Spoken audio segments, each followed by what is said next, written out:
হারিস চৌধুরী উনি একটা ব্র্যান্ড, ওনার মতো মানুষ আরেকটা জন্মাবে না। হারিস চৌধুরী মরিয়া প্রমাণ করিল হারিস চৌধুরী মরে নাই। ওনার এই মৃত্যুটাও এইভাবে আমরা চাইনি, কিন্তু আল্লাহর ইচ্ছা সেটি হয়েছে।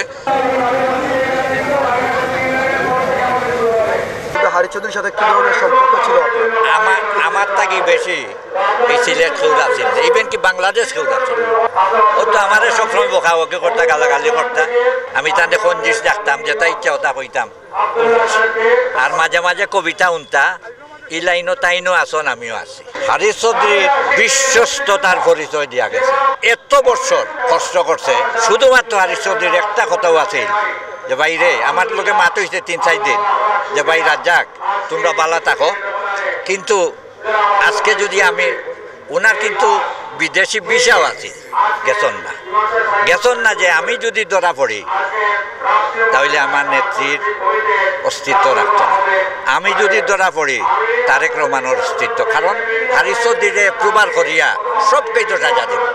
হারিস চৌধুরী অত্যন্ত দুর্বল চিত্তর মানুষ আসলে, খুব বিতু মানুষ আসলে। পুলিশে এক বাড়ি দিলে হাসাই মিশাই সপ্তাহ কইল না, যেটা কইল না কইল, যার কারণে নিজে নীরবে নিবৃত্তে খাপন করিয়া সারাটা এত বছর কাটাইছে, কিন্তু চোর কতই বাড়তেছে। হারিস ভাই সবসময় একটা কথা, যত বক্তৃতা দিতা খানাই গান জকিগণ সবসময় কইতা যে আমার একটাও ইচ্ছা, যেদিন আমি মরমু খানাই গান জকিগণ যেন আমার খবরটা। মুক্তিযুদ্ধের সম্মান যেটা লিখিত, যে মুক্তিযোদ্ধারা যেদিন দাফন হবে সেদিন উনি সম্মান পাবে, সেটা তো পাইতেছে।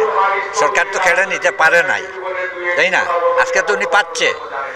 মানে হারিস চৌধুরী দ্বিতীয়বারের মতো মরিয়া প্রমাণ করিল হারিস চৌধুরী মরে নাই। উনি মরহুম হারিস চৌধুরী উনি একটা ব্র্যান্ড, ওনার মতো মানুষ আরেকটা জন্মাবে না। হারিস চৌধুরী জন্মানো এত সহজ না। আমাদের ভাগ্য যে আমরা হারিস চৌধুরীর মতো একজন মানুষকে আমরা পেয়েছিলাম, কিন্তু এই ফ্যাসিস্ট হাসিনা সরকারের আমলে উনি পলাতক থাকা অবস্থায় উনি মৃত্যুবরণ করেন, সেটা আমাদের জন্য আসলে অনেক দুঃখের ব্যাপার। ওনার শেষ ইচ্ছা ছিল, ওনার মেয়ে যে সেটা পূরণ করতে পেরেছে, সেজন্য ওকে ধন্যবাদ জানাই। যে ওনাকে যে উনি চাইছিলেন যে ওনাকে কানাইঘাটের মাটিতে এনে যেন দাফন করা। অনেক মতবাদ, অনেক সমালোচনার সম্মুখীন হয়ে ওনার যাই হোক ডিএনএ টেস্ট হয়েছে, প্রমাণিত হয়েছে যে উনি হচ্ছেন হারিস চৌধুরী।